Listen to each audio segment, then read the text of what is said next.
어느 날 갑자기. 첫 번째. 내가 아주 어렸을 땐 아무 근심 없이 지냈다네. 그땐 오직 알사탕을 몇 개 더 먹을 수 있을까 하는 생각밖에 없었네. 그러던 어느 날 꼭 복숭아 알갱이 같은 젖꼭지가 생긴 후론 뭔가 잡다하고 복잡한 생각들을 하면서 걷곤 했었지. 어떤 땐 너무도 엉뚱한 생각까지 하면서. 내 나이 20이 되었을 무렵 너무도 사는 게 고통스러워서 마음이 하얗게 새어지도록 긴 밤을 지새고 나니 없던 쌍꺼풀이 저절로 생겨버렸지.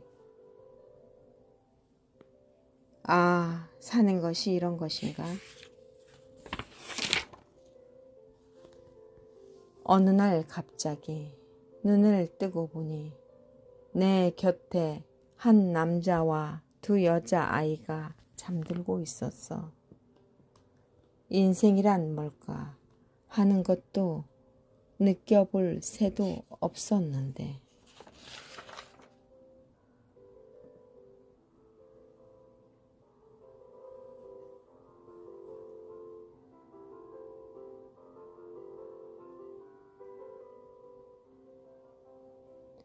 어느 날 갑자기 두 번째. 우리 집 바로 밑에 정겨운 산책길이 있다. 살면서 생각되어지는 게 집 근처에 산책로가 있다는 게 얼마나 작은 행복인지 새삼스레 느끼곤 한다. 나는 가끔씩 길을 걷다가 손과 발이 부자유한 사람들을 볼 때가 있다. 그럴 때면 남의 일처럼 느껴지지 않는다. 마치 나도 언젠가는 저런 상황이 될 수도 있겠구나 하는 생각이 든다. 지금보다 더 젊었을 때는 오래 사는 게 버겁게 느껴져서 이유 없는 반항을 한 적이 있었다. 그런데 막상 나이를 먹으면서 안 아프고 살다 갔으면 참 좋겠다는 생각이 든다. 계절이 바뀌듯이 사람의 생각도 바뀐다는 것을 요즘 새삼 실감한다. 어쩌면 나이를 먹으면서 삶에 애착이 더해지는 것인지 모르겠지만 어느 날 갑자기 자고 일어나니 다리가 아프면서 무릎까지 약해지는 걸 보면서 내가 씩씩하게 걸었던 게 언제였던가 하는 생각이 들 정도였다. 작년에 어떻게 돌로미티를 걸었을까 하는 생각도 들었다. 그런데 엊그제는 왼손 손목이 평소에도 약했지만 자고 일어나니 손가락도 움직이기가 힘들 만큼 아팠다. 앞이 캄캄할 정도였다. 하는 수 없이 오른손으로 운전대를 잡고서 천천히 운전을 해서 병원을 갔다. 아픈 손목 부위에 사진을 찍고 나서 의사 선생님과 면담을 하는데 협착성 손목 증후군이라나 하시면서 일단 통증 주사를 맞고 물리치료를 해보고 또 약을 지어주셨다. 운전하는 동안 왼손으로 차 창문도 열 수가 없었다. 한없이 초라해지고 자신이 없어지는 나를 보면서 한숨을 쉬었다. 때마침 가을 초입이라 길가의 가로수 색깔도 갈색 톤으로 옷을 갈아입고 있었다. 자그마한 나뭇잎들이 차가 달리는 도로 위에 떨어져 있어서 바람에 날아가기도 했다. 그 모습을 보니 자꾸만 움츠러드는 나 자신을 느낄 수가 있었다. 문득 사람이 나이가 들수록 사는 게 육체적으로 힘이 들겠구나 하는 생각을 하면서 어찌 되었든 아이들에게 부담이 가지 않도록 내 자신을 잘 관리해야겠다는 생각을 다시금 했다. 비록 몸은 약해져 가나 정신은 똑바로 차리고 몸을 지탱해야 함을 느꼈다. 요즘 하는 스트레칭과 명상 운동을 걷기와 병행하면서 하고 있다. 절대 게으르지 않게 노력해야겠다는 생각을 했다. 이 가을 떨어지는 낙엽처럼 힘없이 살지 말고 좀 더 명랑하게 나의 몸을 건사해야만이 신이 주신 기쁨들을 누리면서 살 수 있을 것 같다.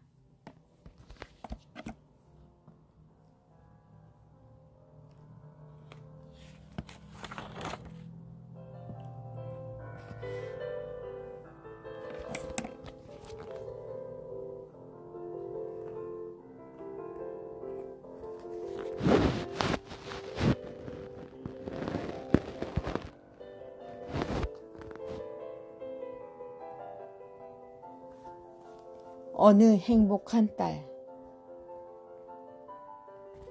요즘엔 어머니가 이 세상에 오래 살 시간이 별로 없어 보이고 아직은 정신줄을 붙들고 계셔서 친정 어머니를 보러 한 달에 2번은 가고 있다. 나는 차를 타고 달리면서 고향이 그다지 멀게 느껴지지 않는 이유가 바로 그곳에 어머니가 살아계시기 때문이래 아닐까 하는 생각이 든다. 나는 고향에 가게 되면 어머니가 계신 요양원에 최대한 같이 있으려 한다. 요양원에서 알게 된 요양사님이 한 분 계신다. 그분은 나랑 나이가 1살 차이가 나서 친구처럼 지낸다. 그 요양사 친구도 어머니가 우리 어머니와 같은 곳에 계신다. 그 친구 어머니는 치매가 우리 어머니보다 심하셔서 딸을 알아보지 못하신다. 친구 어머니는 젊어서 고생을 많이 하셔서인지 원래 잘 웃지 않으신다고 한다. 그런 어머니를 돌봐드리는 딸이 있다는 걸 알면은 행복하실 텐데 딸을 몰라 보시니 얼마나 애정을 가지고 어머니를 바라보는지 내가 느껴질 정도이다. 왜 사람은 그냥 늙어서 하늘 날아가면 될 것을 치매에 걸리게 되는 걸까? 우리 어머니는 요양원에 가신 지가 2년이 넘어가고 있다. 그 당시만 해도 어머니는 시어머니한테 시집살이 당하신 걸 곰씹어 자주 이야기를 하셨다. 그리고 외할머니가 너무 빨리 돌아가셨다는 이야기며 약도 한 번 쓰지 못한 채 돌아가셔서 너무 마음이 아프다는 이야기를 하셨다. 요즘은 그런 이야기조차 안 하신다. 어찌 보면 어머니가 일찍 돌아가신 이들에 비하면 나도 행복한 딸임에 분명한데 어머니를 이 세상에서만 볼 수 있다는 점이 더 애틋하고 가슴 아프게 한다. 요양사 친구는 자기 어머니를 사랑스러운 눈빛으로 바라보면서 자주 뽀뽀도 한다. 어쩌면 부모와 자식과의 인연은 참으로 배우자의 인연보다 더 깊은 인연으로 만나는 것 같다. 그런데 어쩌다 한 번씩 우리 어머니도 딸을 보면서 갑자기 난 동생밖에 없어. 하고 말을 하실 때면 마음이 뻥 뚫린 느낌을 받는다. 그래도 요양사 친구나 나나 행복한 딸들이다.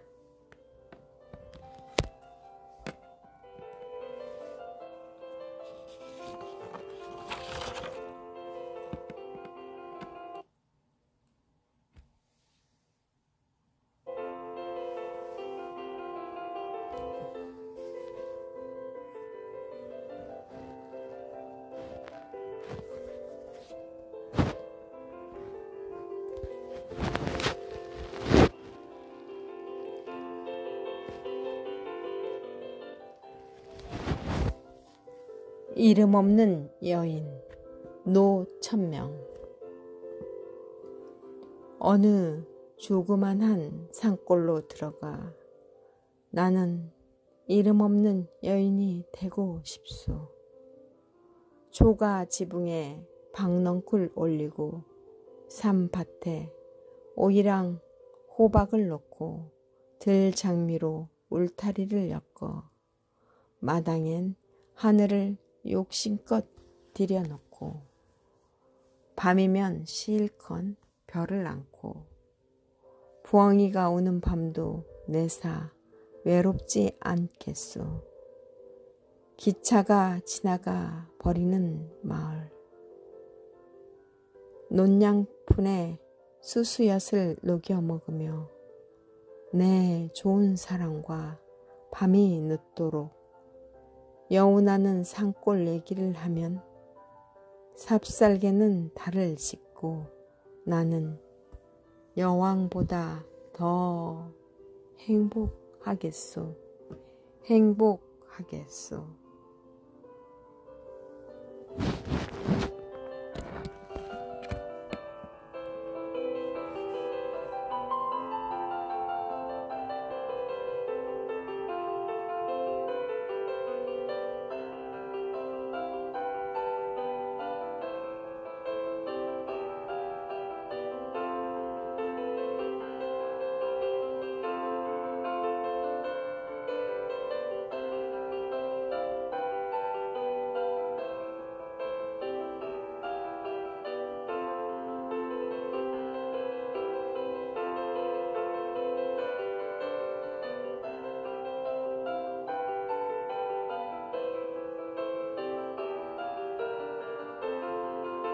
안 돼.